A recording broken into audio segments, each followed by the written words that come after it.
Madem Yusuf'un ders hikayesi. Merhaba, əyləş.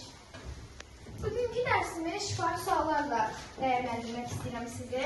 Onda başlayaq. Mətni hər kəs oxuyur. Yaxşı. İlk sualım belədir. Sizcə nəyə görə Yusuf yeni gələn şagirdin paxıllığını eləyirdi? Buyur Murad. Məncə o paxıllığını etmir. Bu yanlışdır. Buyur.